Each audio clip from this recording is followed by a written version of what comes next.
Hey, welcome back. This is February 24th and the 22nd episode of the Epoch podcast. Dread, thank you for joining me once again as my co-host. We have no guest this time, but we have plenty of things to talk about. So this is we're right in the middle of the free weekend. If you're watching here live, you can always type in !free if you don't know what's going on.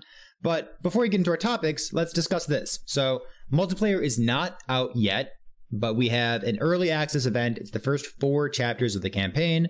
You can play all the masteries and all the classes that are currently available in the game, but you're only going to get to like level 30, maybe 40 if you really want to. But there's not too much of the game, but the purpose of this is for new players, people who have never played Last Epoch before, people who are trying to drag their friends in to play multiplayer with them, to get a free chance without spending any money to try out the game. So it's been fun so far. I've been playing a little bit. Dread, what have you been doing in game? So first things off, you didn't even introduce me. What name do you want to go by these days? Dread. What? You want to go by Dread? You just didn't introduce me like you normally do. I thought I said You're like, this is my co-host, Dread. This is my co-host, Dread, from Epic. Thank you. Hello, this is Dread. And in today's video topic, we're going to be going over a lot of new player stuff because, of course, the free weekend is upon us, where a lot of people get really angry because they don't understand the word demo. So we have, I don't know why this is happening, but we have people in chat who are trying to like push to level 100, quote unquote, but they just hit level 44, which it's taken like 23 hours of effort so far, just grinding the same level 30 boss over and over. And technically they're doing some experiment, but like I don't even want to talk about it because I would lose my mind if I did something like that. Pretty much, you just get to level 30 over and over and talk with the new players who are hanging out in Twitch chat. So for me, it's been fun. So what I've been doing, I've just been making videos, to be honest. I've been being able to be back on the servers again allowed me to like make a lot of videos that I've been working on. And then like, of course, the planner got updated like the next day and it's like, oh, wow. Well, this would have been nice to know if this was getting updated. Yeah, there might be people in chat who don't know about that, but Dammit has done an excellent job updating the last epochtools.com website. He's got a bunch of new features and also he's implemented all of 0.9. So we don't have patch notes yet, but you could just poke around the skill tree and see what exists. Yeah, it also does solidify a lot of the changes that are coming through. And if there are any changes, then it's not really our fault now, is it? We can finally blame someone else. But yeah, I've been playing a lot of Grim Dawn recently. So I finally bought it after everyone complaining to me about it. I'm like, okay, fine. The cult wins. I'll play some Grim Dawn. And so you have the perfect new player experience. We can like compare, contrast. Yeah. I'm completely surprised about Grim Dawn. I thought it was going to be worse than it was. It's actually pretty good.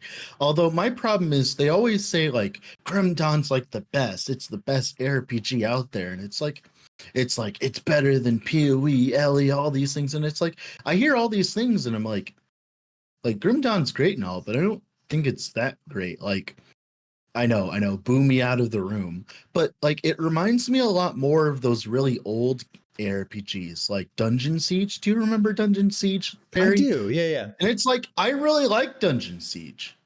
Zecker, if you've been around my chat for 5 seconds, you would have seen it. But like I like Dungeon Siege. Like, so it's like it's a refreshing experience, right? To just play the game. It's fun and not just have to worry about getting to endgame and all that. Mm-hmm. But it's definitely one of those games where I wish they did spend more time on it because all the systems and stuff are solid.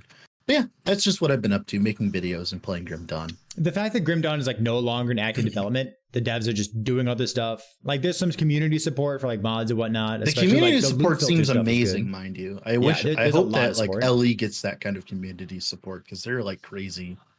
I mean, a lot of it's modding though, so maybe Last Epoch gets to that point at some point. But well, yeah, if anything, if there's just like a Last Epoch mod that just adds a bunch of stuff, I wouldn't mind playing it and trying to get out. It's cool. So speaking of starting out a brand new game, let's talk about Last Epoch.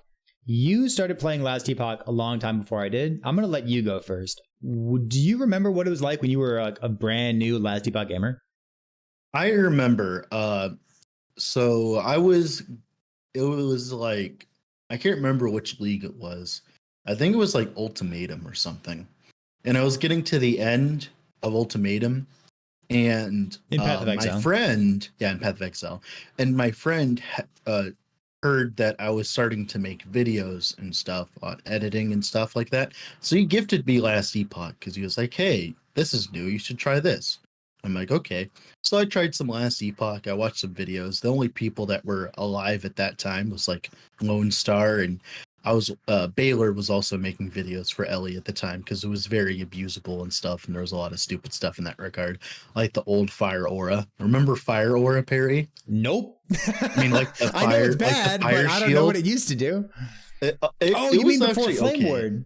Yeah, no, it was no. There was Flame Ward and Fire Shield at the same Okay. time, Flame Shield or whatever it's called, and it was a very different time around then. There was protections. There was a lot of imbalance, like shenanigans, like even worse than like now. Like at least now you can die. Back then, like you could not die. There was a lot of ward stuff.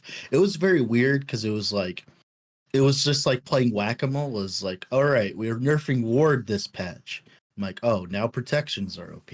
Now we're nerfing protections this patch. Oh no, ward is broken again because we added more stuff. And it was just a constant battle between those two until they finally decided to stop and then kill ward and then like get res and all that. Kill ward, kill protections, kill all those things.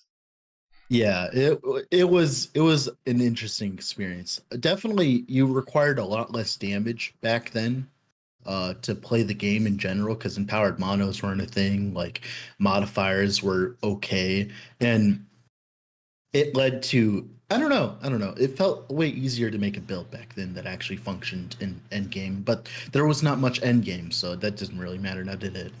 I hear you. I remember my first couple of builds that I played when I was a brand new player. They were like a lot of things that people were like redeeming channel points, like, play this build. And I played like Mana Strike, and I was like, man, Mana Strike is flipping it's so cool. It does all these things. And like fast forward to today, like I still like it, but I play it like a little bit better than I used to. But the builds that I used to play, like the first 1, 2, 3, maybe 4 builds, they were all like, they do well in normal monoliths, and then just like their damage falls off a cliff in empowered monoliths. I was like, melee, ignite, cinder strike. Let's go, baby. That's my kind of jam. But yeah. As soon as you get like faster and like running through normal monoliths, you want to play empowered monoliths more often, and all of a sudden your benchmark for builds that can actually handle empowered monoliths is like a little bit higher than just like normal monoliths. Yeah, the damage requirement to play the game actually kind of like ran away a bit. I'll be honest. Looking back on things, I don't know how they're going to handle that because they started just putting more damage modifiers everywhere in all the trees, and it's like then they started buffing the content because of that, and now we're to the point where like if your skill has like less than like 2 more damage modifiers, like it's not gonna like work unless if it's Surf and Striker with the old one, and then now, yeah, I won't talk about that. I'll try too much. I'm going to try really hard to like also answer questions that pop up in Twitch chat. Chat, if there's a good new player question that pops up, will you at me and remind me of what it is? Because like if we're going to do the new player characters in podcast the beta here, stay for the actual multiplayer, no, they are all being wiped. Everything's being wiped. well, everything's being wiped now. The stuff that you have offline right now, if you're currently playing on the offline 085 client, it's not disappearing. It's just not going to transfer onto 0.9. Cool. All right. So I would just try to restart a bunch Antilus because that's what we had to do when we were messing with it. Like restart the game a bunch to fix your problem. Close it, open it. I've done that a couple times today already. Yeah. Listen, I want to talk about something that's really important to like what you and I both do on YouTube, and that is new player friendly builds. Because you've already made videos, but like here are the best new player friendly builds that you can play in Last Epoch multiplayer, and like I'm gonna make a YouTube video about that too. But I feel like we need to make the public service announcement of if you don't have a build guide, you're still gonna have fun. Like you can't really brick a build in Last Epoch nearly the same way that you can in something like Path of Exile. Last Epoch won't start punishing you until you get into like deep in corruption or whatever. Like that's when it will start punishing you. I like to talk about. I like to bring this up a bunch whenever we're talking about builds and stuff. It's like just because I make a video on a build, like this doesn't mean you have to play it the same exact way that I do, right? Like for instance, like with the Cold Out Werebear, I'm sure plenty of people have played it and made plenty of variations that they'd want on it. You know, it's like it's not like as if what I chose was the best, but it may be kind of, but like it, people are like, oh, I hate build guides, or and it's like, yeah, it's fine. You don't have to, you know. Like, what do you think I do all day? Like, you think I use a guide when I make new builds? No, I don't. I don't need a guide to make builds. I just go and play the game. It's like it's entirely possible to play this entire game without maybe a little stinky sometimes, but like, you know, like it's just how it is. You know? I think I lost my own connection there for a second, so your voice kind of cut out. Oh, I'm sorry. No, it's okay. That's my fault, not yours. Just like you try a whole bunch of builds, and then maybe 1 in 10 of them ends up good, and that becomes a video. Yeah, it's just how it is. And like the only reason like I suggest videos to people is because sometimes you're like a work, you know, you're like a you're working, you don't have that much time, and all that time that you would spend like trying to figure stuff out would be time you'd rather spend with your family or something, and like you don't have enough time to actually understand the game. You just want to play the game and experience the sights and all that. So it's like that's what videos and all that are for, right? That's what a lot of people forget that. I find myself very often referencing videos to people in chat as like hey, like this build uses this one interaction. Yeah. Go watch like, you know, the first 2 minutes of this video and see if you can incorporate that interaction into your build. Having things like that in a build guide is great, but like you don't got to follow the entire thing. Like if you want like min-max builds, if you want like sweaty try-hard builds, I got you. Don't worry. But you don't need that in order to have fun as a brand new player. That's why I like the kind of way that I go about doing videos is like with the intro and like the length of time where I just talk about the build and then we get into the nitty gritty, because it's like most people, they don't play the stuff I play. Like I'm pretty sure that like nobody does, like for most things, and it's like that's fine. It's like they're still learning by watching the video and stuff. It's like that's all that matters, right? They watch the first little part of the intro and they're like, oh, you're actually in game, click off, and like that's completely fine. That's the whole point of the video, you know. It's like for you to understand how the build works, so that whenever you mess around with that skill, you understand how those interactions work, so you can make what you want. So I know we said like you can't really brick a build, but there's a piece of advice that I give pretty often, and I assume that you give the same advice. It's like while you're leveling, like maybe before level 50 or before level 60, don't unspec your main damaging skill. Like unspec other stuff, mess around with other stuff, but like if you're playing a Spirit Plague build, keep Spirit Plague spec'd, and then your second or your third or your fourth spell slot, mess around with those, unspec those, respec those, like mess around with those. Keep your main damaging skill, because if you unspec that, you're going to be in like a power deficit for like a half hour, maybe an hour, and it's not going to feel very good. Yeah, I really wouldn't like as if you're new, I would just choose a solid setup early on and just play that till you get to like maybe like 80 monoliths or whatever, like the higher ones, because then the XP is a little bit better. And then I would start messing around, because if you start messing around while leveling, you're going to have a bad time, sadly. EHG has tried a lot to like fix this and stuff, but like it's still not to the point where like it feels good. Specifically the skills. The passive stuff is fine. It's like you don't want to have a bad time while leveling, right? That's why when I level, I usually just stick with one of the leveling builds that I know of. Like I'll be honest, like leveling doesn't really entice me much. I just go point A, point B so I can get to endgame, right? So like I want to have the breeziest experience I can get. So I always play like really good leveling builds just to get to the end. And a lot of these leveling builds too, they end up becoming actual real good builds. And like if you want to keep playing them, you can. It's like really fun. All right, so we said you can't brick your build. Is there anything that a new player can do to brick their build? Brick their build. Yeah. Choose Shaman. Poor Shaman. Choose Serpent Strike next patch. Choose anything ailment related next patch. Hey, I think ailments are going to be fine, but we actually... we're going to have to test those. That's the problem. We segued nicely into something that I wanted to talk about during this podcast here. And I actually... The bullet point is called inside jokes.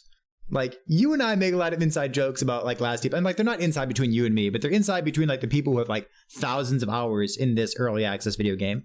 So why do we make fun of Shaman? Like, can you really brick your build just by clicking on Shaman? No, there's a few builds you could play on Shaman. They're just going to be worse. The problem with Shaman is it's just worse than Druid. Like, there's just, like, it's objectively worse. Like, I'm pretty sure, like, if Druid had access to Avalanche, it could play Avalanche better than Shaman. Like, so even if you're Shaman, like, you still get the first half of the Druid skill tree and the first half of the Beastmaster skill tree. Fixing next patch, though. A lot of that's fixing next patch, though, because, like, totems are actually going to be okay next patch due to Thorn Totem actually not being worthless and, like, for damage other than, like, the funny node.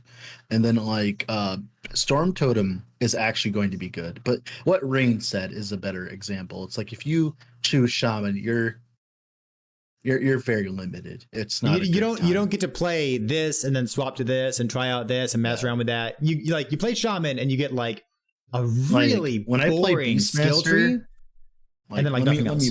Let me pull it up here just as a good example. Let me pull up Primalist here. Like, if I'm playing, like, Primalist, right, and I have 3 choices, if I choose Beastmaster, right, I could play the new Summon Bear stuff, which is going to be fun with Claw Totem stuff. You play Sabretooth, just got, like, completely reworked. I don't know if Sabretooth is going to be good, but it'll be fine, I think. You can play Summon Raptor, you could play Summon Scorpion, you could play Swipe, you could play Upheaval, you can play Earthquake. I've done that before. You can do that. You can play Spriggan with, like, the Spriggan Companion. It would be okay. It wouldn't be good, but it would be okay. Like, you have options and you have things to experiment with. Because Beastmaster's tree isn't limited. I mean, it is a little bit more limited because you never take aspect of the Viper anymore, but it's limited. It's not, like, limited in terms of builds. While, of course, Druid, you have, like, an infinite number of possibilities because it'll make anything work. And then you have Shaman where it's just, like, totems, and it's like totems have been really bad for a very, very, very long time. And, like, even if you want to play totems, you could just play a Druid and also play everything else if you want to experiment. Yeah, you don't have to. Well, I mean, now you have to play Storm Totem, which is getting buffed significantly next patch, which is fun. For the Claw Totem tech, actually, so if you did not know, Summon Bear, if you haven't watched the video, Kappa, that I made today, yesterday, actually, it's the one where I went over all the skills. So Summon Bear is getting your Claw tree. Like, it's getting your swipe tree. It's getting your swipe tree. And Claw Totems get your swipe tree as well. They scale off your swipe tree. So as your Summon Bear, is killing things. It has a 60% chance to summon Claw Totems on kill when it's using Swipe, which it can use, like, every few seconds or whatever. And those will create Claw Totems, and those will increase its clear significantly. We always complain here and there about, like, solo companion builds not having good clear. Well, now we have a bear that can summon Claw Totems for us on kill. I'm sad it's not on hit or on boss hit. I really wish that they would, like, not be stingy with that. Like, it would be great. I saw a Reddit thread about that as well, which is, like, an excellent critique because I hate it too. Yeah, anything that says on kill should also have, like, a small % chance. Yeah, like, if it's hit. Like a 10%, whatever. Like the thing is, it's like with the Claw Totem one, it's like they would have to limit how many Claw Totems you have, but, like, that's fine. 6 Claw Totems, whatever. Who cares? Like, wait, as long as, like, everyone's how many can you have right now? Infinite, but it's on kill. How many do you get? How many do I get? Yeah. I haven't played with the new bear build, so I don't know yet. So the idea is, like, I'm listening. Okay. Yeah. The gears in my head are turning. I haven't played the new bear build. I'm waiting. I was supposed to play it, but I didn't have enough time. But yeah, like, you have so many options in Druid and Beastmaster that, like, Shaman is just paled in comparison, right? And then you, like, do the same thing. Like, you look at Marksman, right? I mean, God, I don't even want to talk about. You know what? There's more builds in Marksman than there are in Shaman. We're not going to talk about Marksman. We're not going to talk if you want to play with a bow, you're going to load up Last Epoch. You're going to click on Marksman, and you're going to have fun. I was about to click on Spellblade, but I don't want to talk about that either. There's at least three. Okay, There's so at least Forge three Guard. Here you Spellblade go. builds. Here you go. Forge Guard is the shaman of Sentinel, right? It's the But the shaman thing- of Sentinel. But the thing is with Forge Guard, at least you have Forge Strike to mess with the Forge minions. Those will be really good. You have Manifest Armor to mess with, although you could do that on a Paladin. And you can still there's play Warpath. You can still play, there are multi-strike. You can still options. play Hammer Throw. You can still do all those things. Two-handed Ignite Warpath was like very strong. Like it was good enough until 0.9, but we'll ignore that. Like Smelter's Wrath, like specifically with like the buffs, like it actually feels good to use. Like you can play Forge Guard builds. It's just they are objectively worse, but not in the same way that Shaman is. Like Forge Guard is just objectively worse, but at least you have a bunch of options to mess with.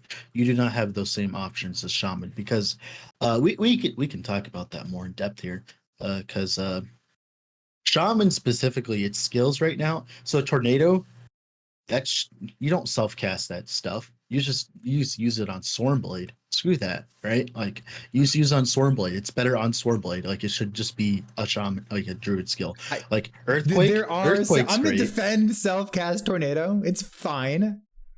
Like Druid, like with Earthquake, like you just play Werebear with Earthquake, or you play self-cast. You play self-cast, spell EQ, and then you use like Spriggan Form for mana, yada yada. And you play that on a druid because you get all this crit that Shaman doesn't get because everyone hates Shaman. And I mentioned that like the top half, bottom half of the skill trees, right? So like if you're a Shaman, you get like your entire skill tree, but you also get the first half of Druid and the first half of Beastmaster. The upper half of the Shaman Mastery skill tree is super lackluster. There's like one node that's good, and then everything else is like pretty bad in modern last epoch. Yeah. And it's like Avalanche has been power crept into oblivion. Also, like Avalanche, it's a sad story with that. And then with what you can do, Korea, is you can just use the Shattered Lance set with the new swipe buffs, and you could play up EQ that way. That would be fine. That's true. You can swipe still you force. You can still force damage types in this game now. You can still force it with certain items. But Summon Storm Totem is like redeeming quality now that it's going to actually be good next patch. So we'll see. There's something that we talked about a little bit, and I'm going to use that as a way to transition right here. So we talked about skills not being good if they simply don't have more multipliers. So one of the things that we've done in Jest, which is funny because it's also something that the developers have done in Jest when Mike is doing the dev stream, he pops open a skill the same way that you and I do. He goes to the search bar and he types in more. And then every node that pops up or that gets highlighted with the word more, it's like, oh, that's the node I'm supposed to click on. So you really just need like these more multipliers. And I wanted to use this podcast as a way of like helping new players understand like the more multipliers, which is the same as Path of Exile. So you're probably familiar with that most likely. But when you're building ailments and sub skills, it becomes really important. So for example, you and I both like ailment builds. I think they're going to be good in 0.9, but we can talk about that later if we need to. So ailments, they always inherit the more damage multipliers of a skill, as long as they don't say hit. So for example, if I'm playing swipe, if it says like swipe hits, deal more damage, that's not going to scale my bleed damage. But if I have a node that says swipe deals more damage, I can use that node in order to play a bleed build. So there, after 15 seconds of explaining it, you now know how to scale all of your ailment builds if that's the kind of thing you're into. Yeah. Perfect. My problem with the more damage multiplier thing is like it really just limits build design significantly because it's like everyone tells you Ellie has great skill design, yada yada yada. So you plop open the tree, be like, I want to take this in this node, and it's like, and then you're like, you deal no damage, and it's like, what the heck happened? And you'll realize, oh, I didn't take all the more damage nodes I was supposed to, and it's like, guess what? You're doing like the third of the damage that someone else was going to be doing if they built the skill right, and it's like, I don't know. It kind of goes antithetical to like their whole like idea. Like I think it would be fine if there was more damage peppered everywhere a little bit more, specifically in certain trees, which like they've, Cinder Strike. they've started doing a little bit with items as well. So we have more damage popping up on items in 0.9. Hopefully we get more of that. I actually want more of it. Yeah, like I like what Rain said. They've been adding a bunch of nodes with just small amounts of more damage as just a side thing on top of nodes, and I think that would be fine. Like for instance, oh yeah, you took the node that converts Earthquake into Spell. You get 10% more damage with it. That would be fine. Every single node, 10% more damage. It reminds me of Path of Exile, and like Path of Exile skill gems got normalized a while ago, so it's not as atrocious as it used to be. But for a long time, the way that you would build your builds in Path of Exile is like you'd open POB, you'd sort by damage, and then you click like, here's my support gem number 1, here's my support gem number 2, because they're giving me the most more damage multipliers.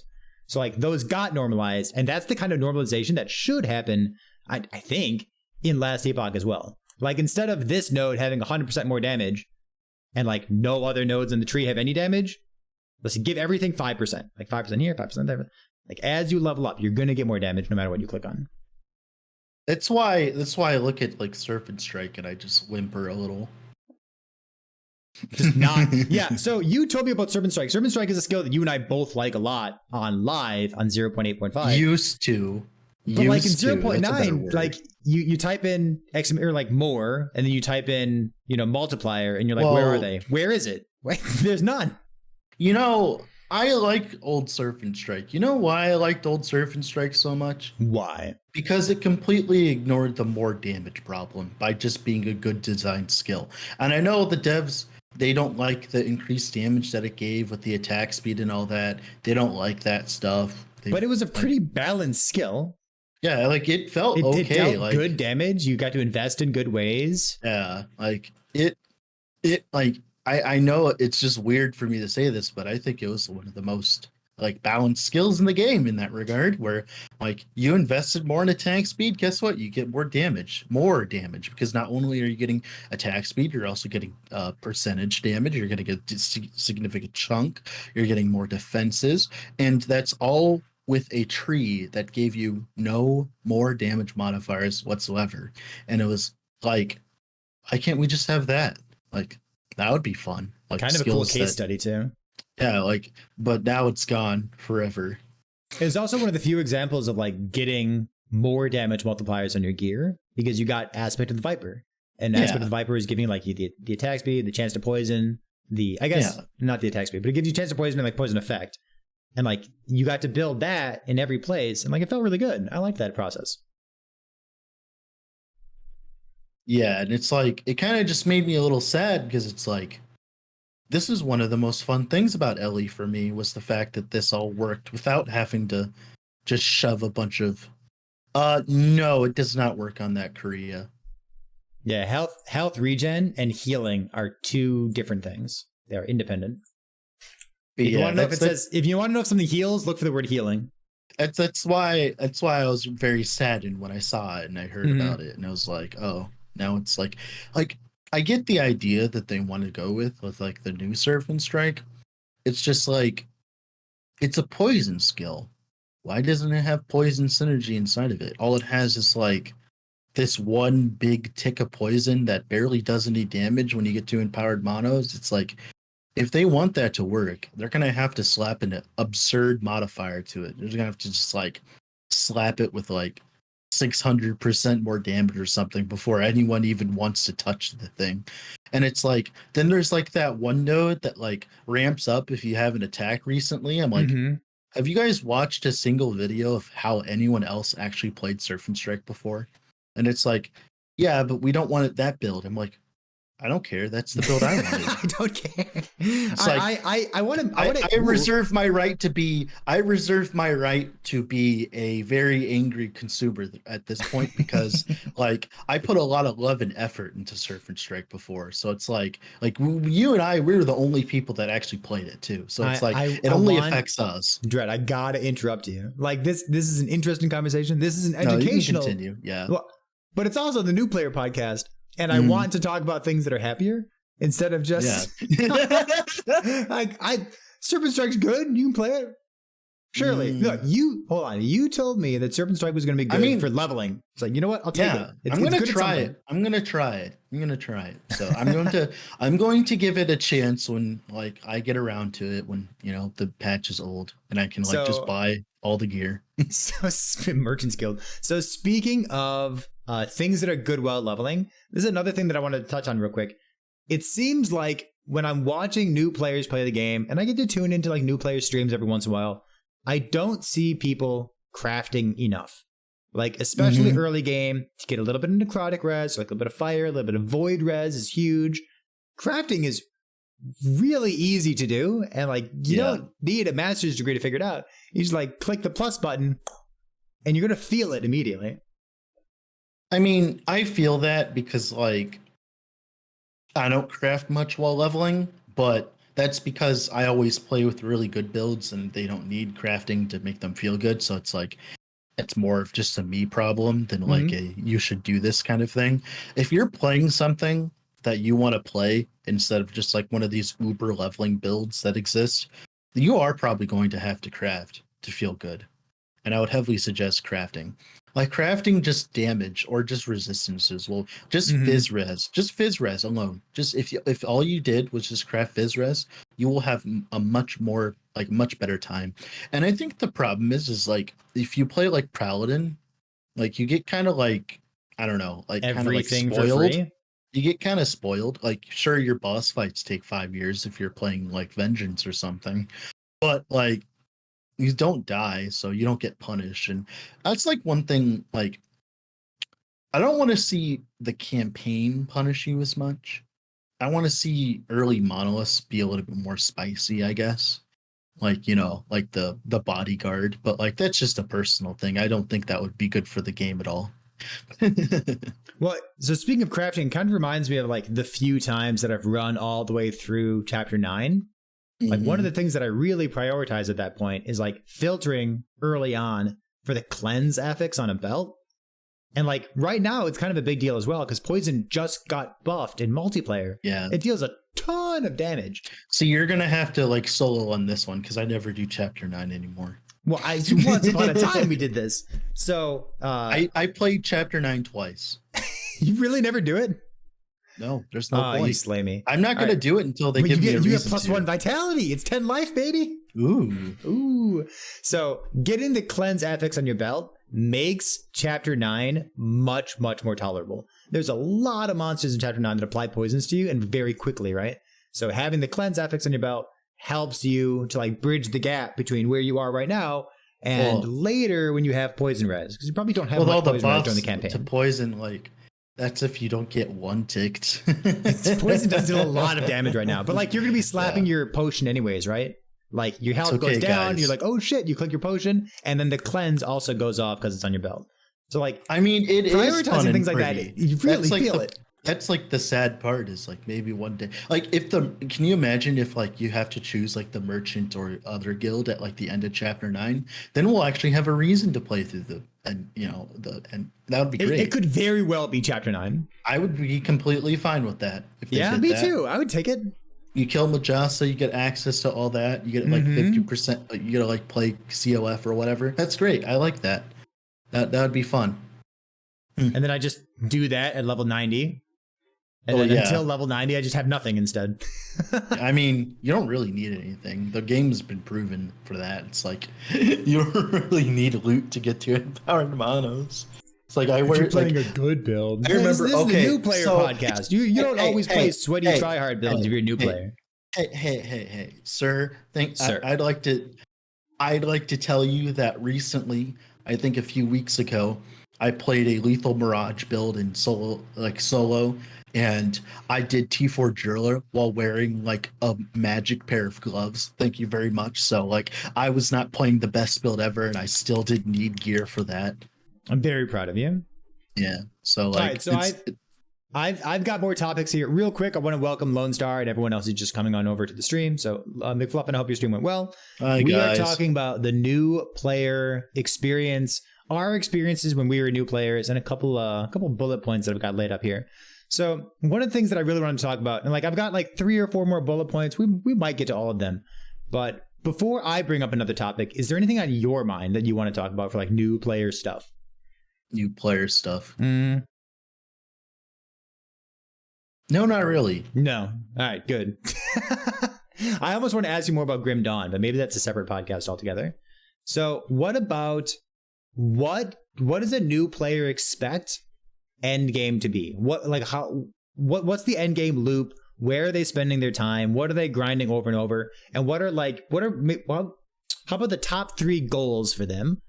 How they're spending their time, how they're prioritizing things when they get to empowered monoliths? I think, well, I mean, a lot of people, I'll be honest, like a lot of new players, they don't even understand the existence of empowered monoliths. So, like the biggest thing, like for a new player, like when you're starting a new character fresh, because like technically we're not new players, but we start fresh all the time, so it's the same thing, right? And like mainly you want to get to empowered monoliths because that's like when the game starts opening up. That's when you start getting the good blessings. That's when you start getting access to better exalted drops, stuff like that. That's when the game starts opening up really in terms of your end game customizability and all that. That's when the fun starts. And to get there, you have to go through this slog that we call the normal monoliths right now, where you have to go through the 55 monoliths or whatever it is, 58, I think. Then I can't remember the levels anymore. They changed the numbers. They're not clean they changed anymore. them so many. Well, they changed them like 3 times now. I just say go up the right side. Go up the right side. Go up the right side. Whichever number is bigger, always pick the bigger number. Which in multiplayer, if you're a new player in like you have a friend that's already in empowered monoliths, they can very easily boost you up there as well, mind you. Remember that. So that'll be fun. But yeah, the first thing is just getting to empowered monoliths because like you gotta like that's when things get good, right? Mm-hmm. And then the next thing I would do is at least get access to be able to do tier 3 Jirla.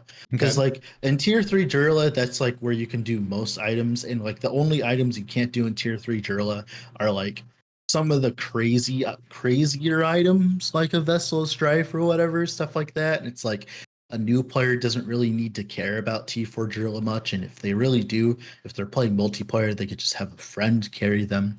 So it's like it's not like the biggest problem ever in that regard. And like tier three Temporal Sanctum with the Jirla fight, with the Julra fight, it is a good place to like farm for exalted bases. You can kill the boss over and over. You can get like a couple LP items too. Like it's a good thing to spend your time on. At least tier 3 Jirla, because then you can actually get, because like I don't think every build needs to do T4 Jirla. I don't think like we're getting to the point in the multiplayer stuff where like we don't even need to. And then like the last thing, of course, is just to get all your blessings. Blessings are important. Res blessings can go all the way up to like 75. That can knock out an entire res slot for you, and that opens up so many options in terms of gear. And that's like why you see everybody whenever they're in a race or whatever, the first thing they're doing is doing all of the monoliths over again because they have to get all of their blessings, is because they're just that strong. Like some of them is like whether or not they're actual stat buffs or reses, all of them are strong. Now the shred ones aren't as strong, but guess what? Since they nerf shred, you know what you do? You just put res on them and you just put better gear on. It's like, okay, we'll do that instead. Interesting. Okay. Yeah. So yeah. Yeah. I mean, I feel like the first thing that I do when I get to empower monoliths is, but I should already back up because like the first thing that I do is I get to empower monoliths. I view the game as like point A to point B, getting through the campaign. For me, the game doesn't start point A to point B, getting to empower monoliths. Like that's what the game looks like in my mind. But when you're in normal monoliths, I think like not worrying about the details. Like you don't need to full clear things. Your build, if you're clicking on more damage multipliers, if you have a solid build, you're going to do well. If your build is not good, if you're feeling like normal monoliths are difficult, what should you do at that point? I mean, like, do you experiment? Do you like look for better gear? Do you start looking at YouTube videos? Like what do you do if you're in normal monoliths and your build's not feeling good? That means that something's probably very, very wrong because normal monoliths are very easy. So usually if you feel terrible at that point, that's because there's like some thing with your build that is just not functioning, whether it's like or maybe damage, like there's one node that you didn't click on somewhere. Yeah, where you're not like equipping like Holy Aura as a paladin, or like there's a lot of things that like could stop you. It's really hard for me to like think of it because I don't have those problems anymore. So it's Because you like, only play good builds, right? no, I You play you bad never builds all play the you never play time. crit. What do you call it? Abyss Echoes. I mean, Critibus, I've played what? I've played Critibus I know you. Echoes. It's on the channel. Yes, I I know. have.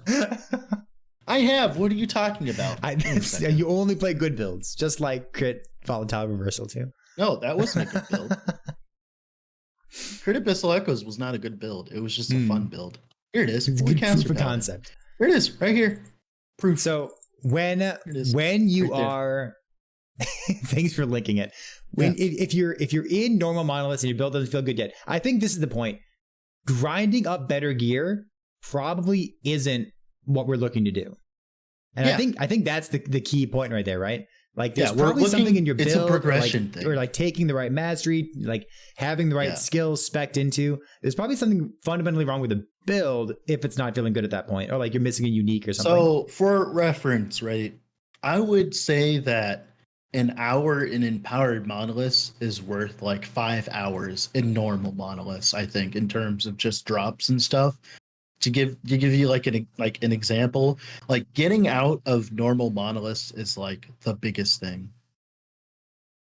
Yeah. Bad spaz, they haven't fixed. I don't know if they have fixed like the money stuff yet. I don't know yet. It's funny. The money thing was like a text file on your PC being updated everything about Last Epoch was being updated as soon as you picked up one piece of gold on the ground. If you have that kind of problem, I would ask the Discord. They've been very helpful. Go to the official Last Epoch Discord. I'm gonna link it real quick. Yeah, go ahead. And like, they usually someone's around to help, or you can join my server, or you could join Perry's server. Anyone that like makes LE content would be more than happy to look over your build. All you got to do is just upload your build. I don't think that's going to be possible with multiplayer, if I'm not wrong. Yeah, we'll see how it works. I don't know, because like I don't know how that's going to work then. So but I think that's the Discord for it. Let me finish off the rest of what I would do. Right? Yeah, so go like, ahead. Like, the first thing I do is to get to empower monoliths, but like before that point in time, we kind of talked about that already. So when I get to empower monoliths, like say I'm doing a race or something, for example, the first thing that I do is, like you said, I go and fix my blessings.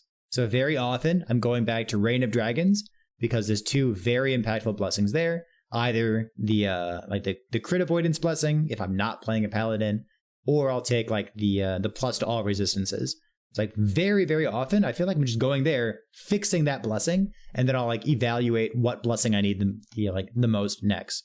So like maybe I will, get crit multi blessing, maybe I'll get like void shred blessing, maybe I'll get like endurance if I need that from these spirits of fire. But those kinds of things are very, very impactful.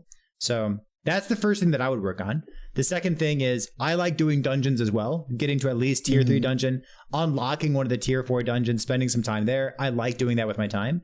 And then after that, it's just like posting up on one of the monoliths that has one of the reward types that you're looking for, and then just pushing corruption. So maybe I want a Bastion of Honor, most busted item in the game.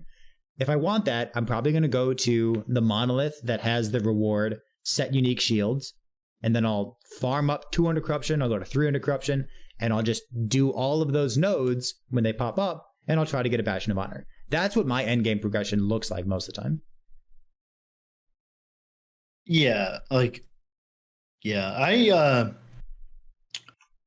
actually have a recorded VOD of a leveling run that I did recently, and I was gonna post on YouTube, but I don't know if I should or not. But essentially it's just me going from level 1 all the way to monoliths and stuff, and I don't know if people like that kind of stuff. I know they like that stuff in PoE specifically, but I don't know if it'll matter in LE.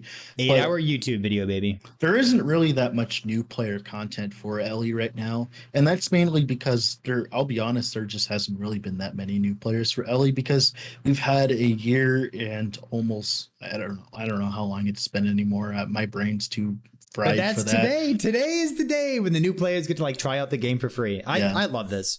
Yeah, I love this too. Yeah, it's nice. It's been a long time. I feel like an old curmudgeon man. Serpent Strike back in my day was good. I mean, like the thing is, it's like it wasn't even good. It was just fun. It was just fun. I've got two more topics here, but let's actually, read Twitch chat. Yeah, go ahead and read Twitch. Yeah. What's a good website for reference for gear and builds? It's called Dreadful on YouTube. No, I'm joking. It's actually the last Epoch tool planner.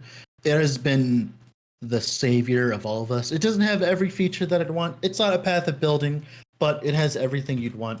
It has all the gear access. It has all the passives. You can make your build in it. You can upload your build for now until like multiplayer. Then I don't know what's going on there still.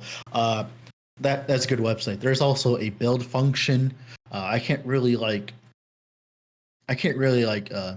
sign off on the quality of those builds, but there's definitely builds there. So there's written builds that people explicitly write for that website, and then there's also a scraper that pulls off of the forums and pulls off of YouTube.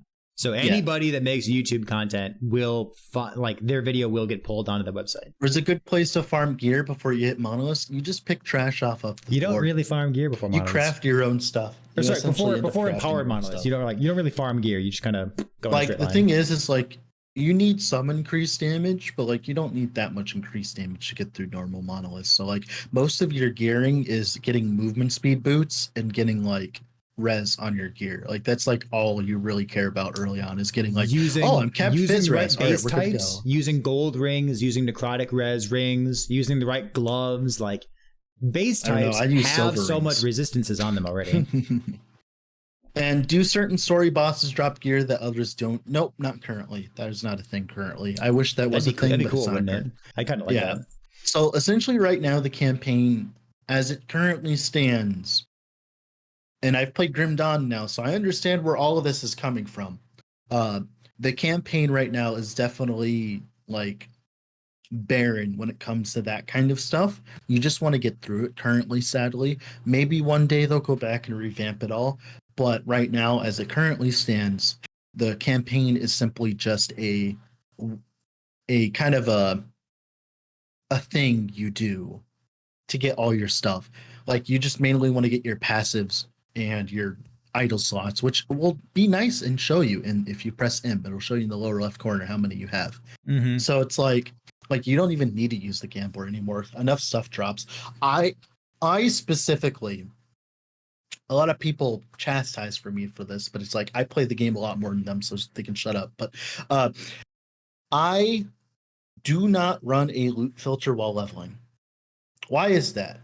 Because early on, it doesn't matter what you wear. You just need to be wearing something. Oh, that item has like 10% fizz res. Put it on. Oh, that item has like 12 melee cold on it and a decent attack speed.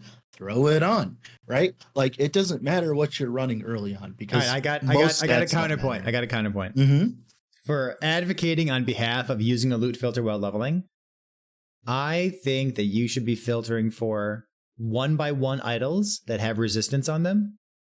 You should be filtering. You should be filtering for idols that like the 1x2s and the 2x1s that have like vitality res and health res, and specifically the 1x2 idol that has health and percent health on it is more common during the campaign than it is late game.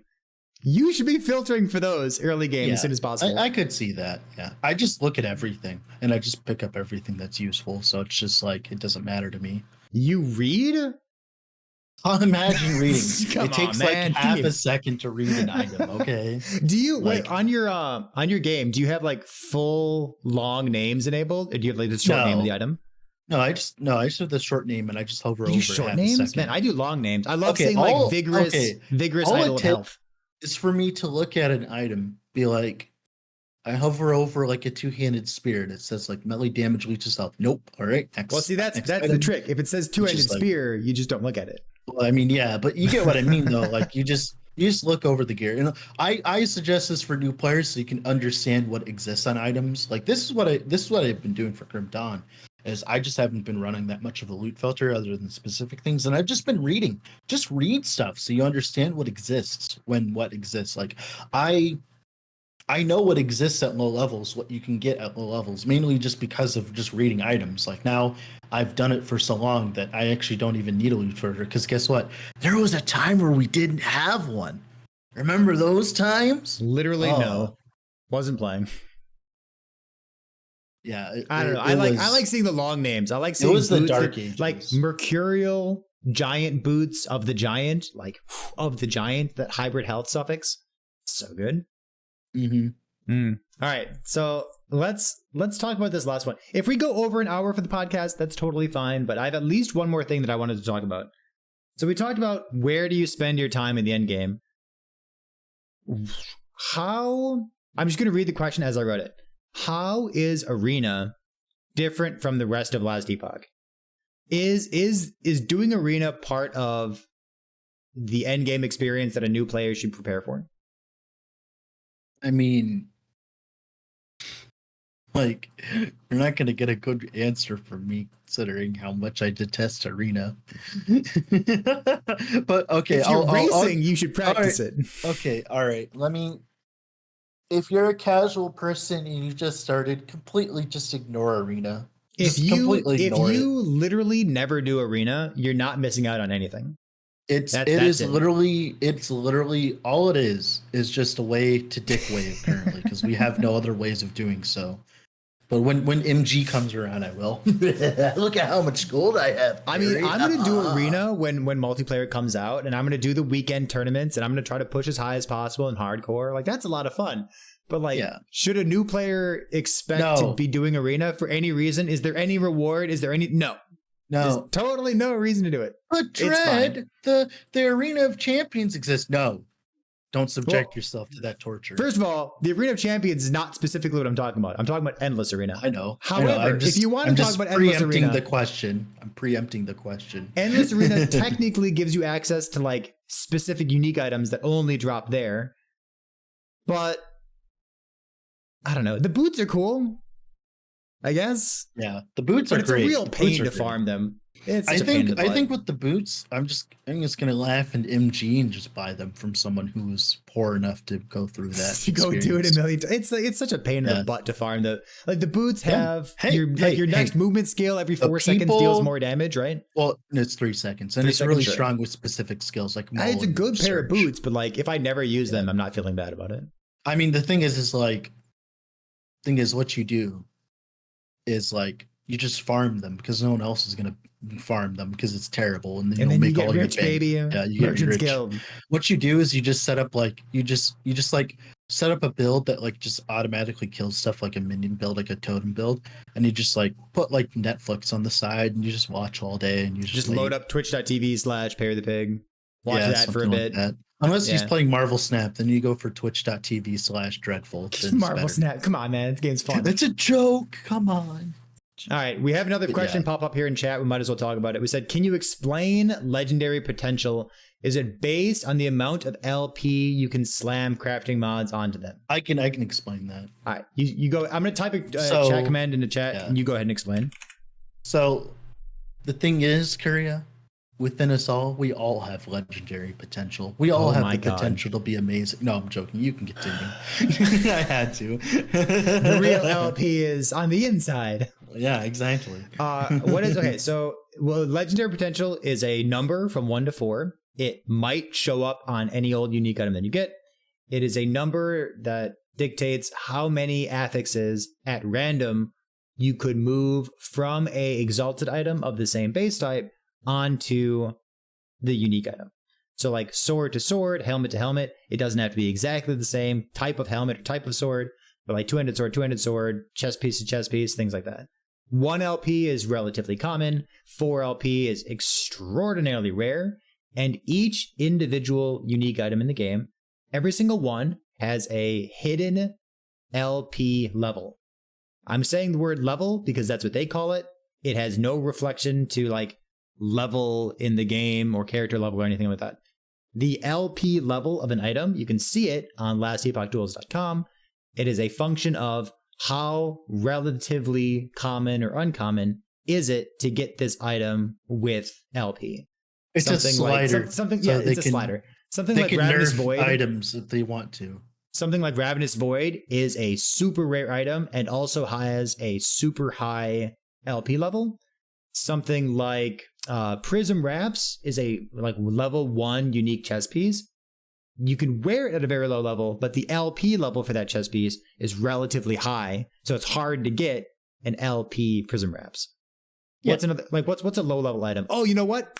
That new one, Firestarter's Torch. That is it's like a level 1 item, and I've got 4 of them, and they all have 1 LP on them. So it seems like the LP level for that's probably pretty low. I've seen Rain drop a 4 LP one. I've dropped a 3 LP one. They are very like common. Firestarter's Torch. It has a low level requirement for wearing it, and it's also a very low LP level. So that's LP. I got the chat command there if you want to click on it more, but that's basically how it works. Cool. Do I have anything else? My bullet points here. No, I think that's. Oh, let me see here. Oh, I've got one more. Okay, go ahead. Let's see. We made fun of Shaman. We said build guides aren't necessary. We said click on more multipliers. Okay, so here's the last thing that I wanted to talk about today.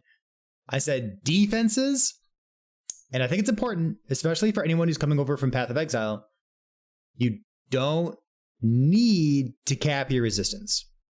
In Path of Exile, you're out of your mind if you have less than 75 resistance. It's actually like that in Grim Dawn too. If you're less than 75 res or like 75 fire res in Path of Exile, and you're like an endgame, level 80 character, you're out of your mind.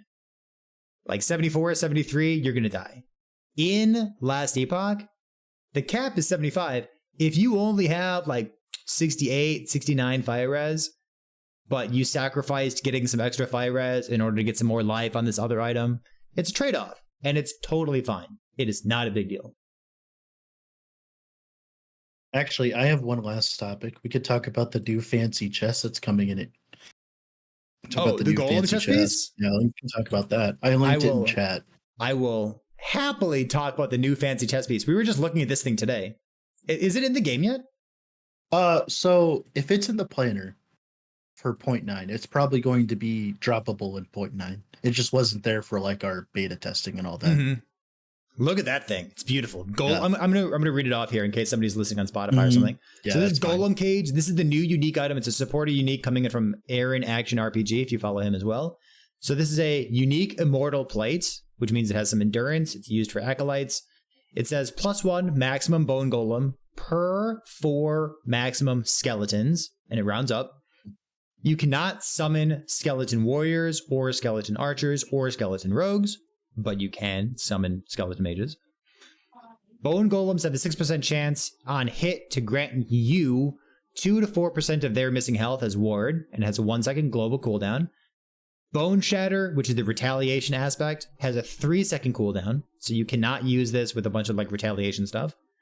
It's got 18% health. It's got a bunch, 180% increased minion health. It's got flat minion health and +1 to level of minion skills. It's great. It's like, I don't know what exactly to do with it. I guess you're not playing retaliation. I'm very surprised. From what I heard of it when it was being teased, I thought it was going to be absolutely terrible, but I have been proven wrong. EHG stepped in, and it is absolutely amazing. The new animations for Bone Golem look amazing. So I've actually been playing Bone Golem like all day yesterday and today. We've been talking about like melee Bone Golems and the fire aura Bone Golems and the like the blood physical and the retaliation stuff. I think if you're going to use this chess piece, that you're going to lean toward like melee attacks on your Bone Golems. I already know exactly what I'm going to play with this, but I'm not going to this guy. Go ahead. So I'm not going to tease it. You're not going to tell me? Video. Oh my God. Wait for the video. I don't want people to steal my idea. Stealing my idea. All right, so the my only idea. That knows is listen. My idea is melee. If he puts out a YouTube video saying it's melee and is melee is the best. Remember, I said it first. No, just putting it out melee. There. But it looks great. It looks usable. It's got health on it. Can't wait to get one with 1 LP. Yeah. Yeah, looks very cool. I can't believe they added the cooldown for Bone Shatter. I'm going to assume there was something very abusive happening behind the scenes that we didn't know about while they were testing it. Maybe you like have 4 of them, and then like they're all standing on top of each other, and like you can cast Drip Blood, and the splatter hits all of them, and maybe they all retaliate, and it's busted. Yeah, I it does sound really good. Well, okay, so this +1 bone golems per maximum skeleton thing, it doesn't reduce the damage or the health of the actual golems, which means specifically that you're not getting punished because there's a node inside of it that like gives you twin golems or whatever. I wish I would give double the amount of golems you get instead of just giving you a +1, because then like you'd get like a bunch of little mini golems.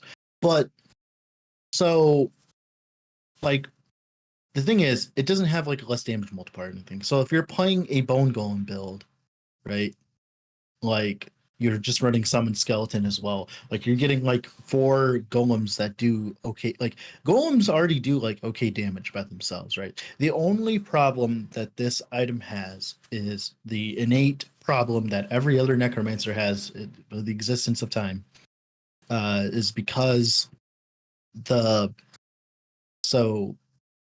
node that gives you crit on the auto crit has a 20-second cooldown. So you're not using that with these because you're going to hate yourself if you do.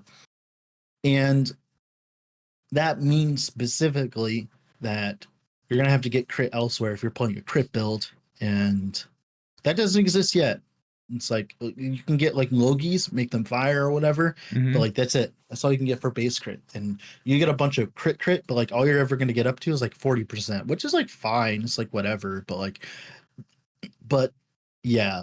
So that's why it leans towards other kinds of setups. I hear you. Listen, I'm excited to play around with it. I've been enjoying playing Bone Golem recently.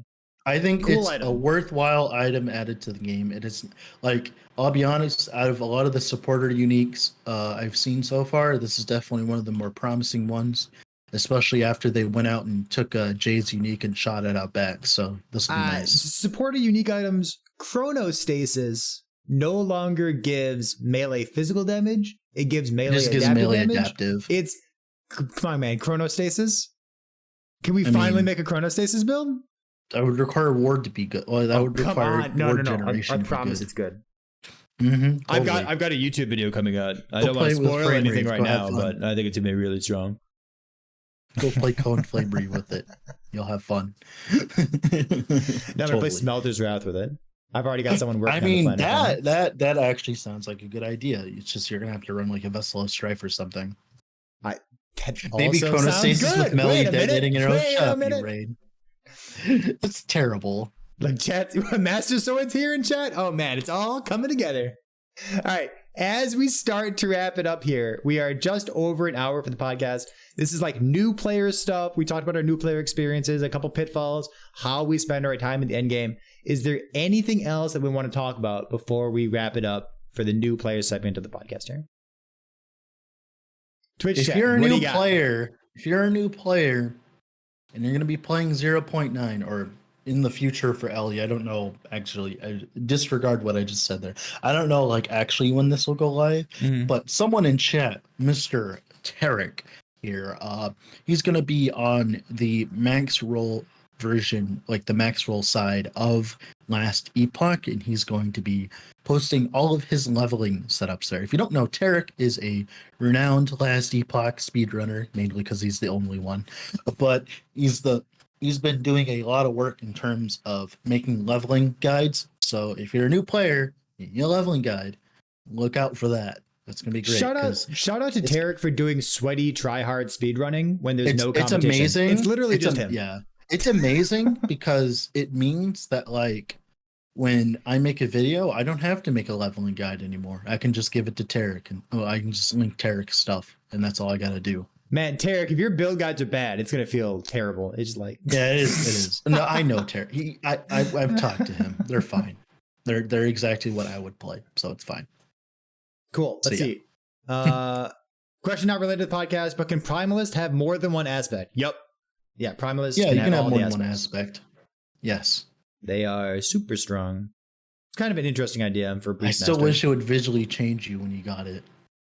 Oh, you want to be Udyr from League of Legends? I mean, yeah. And it's like you get them all and you turn into like a rainbow unicorn. It's not quite the direction that I was going to take it, but I can see it. Okay, sure. I don't know. Great. I don't know. Whatever they want to do, they could turn you into like Garfield. I don't know. That'd be fun. You know what? We actually talked about inside jokes, and Kavara in Twitch chat just brought something up. This was an inside joke that happened like maybe a year and a half, maybe 2 years ago of me streaming Last Epoch. It's like if you're ever wondering, does it stack? Like, does this defensive thing stack? Does this offense? Like, can I debuff the enemy more than once? If you're ever wondering, does it stack? The answer is probably yes. It's like, it very likely does stack. There's a lot of things that stack in Last Epoch, which is great. All right, so we're going to talk about, what is it? Oh, God. We're going to talk about Harvest and Life's Journey and Spirit Plague. Why? Because Why did you bring me on here? Because it stacks. No. We're going to talk about that after the podcast. I literally skipped like that section on my video today when I was talking about all the skills because I hate Harvest. I think it's good. Also, no. Okay. All right. Wait a second. No, we're not talking about it now. This is not a new player thing. No. Like, so it says Spirit Plague spread chance. Yeah. It spreads it. No, but keep reading. You gotta keep reading. You gotta keep reading, dude. I know. Like, current expires or replace the damage multiplier. More. Each it's one. Only third. No, it isn't. It's not each one. You hit the enemy for the remainder of its duration. Yeah. So I guess. And it stacks. Each one's multiplicative. Oh, wait. This is such a bad thing to put on the end of the podcast. Twitch chat, thank you for being here. If you're watching on YouTube or Spotify, there's no reason that stacks. There's no reason that stacks. Dude, it stacks. It's a new Spirit Plague. It's literally a new Spirit Plague. If the current Spirit Plague on the target expires or is replaced, the damage amplification ends. Yeah, but it does not stack. No, hold on. No, it stacks. Okay, so we're going to talk about that after the podcast. If you're listening on YouTube and Spotify, if you're a new player, let us know if we actually answered the questions that you have about Last Epoch, especially if you're just not playing for the weekend here. I mean, actually, wait a second. Can I mute Dread? Wait. What have we done? Thank you for being here. The episode 22 of the podcast. My co-host, Dread from Epoch Builds. Thank you so much for being. I guess you're not from Epoch. You're Dread from Epic Epoch. You're not even Epoch Builds anymore. He muted himself. God bless. Chat, thanks for being here. If you're watching on YouTube and Spotify, I appreciate it as well. We'll see you next time.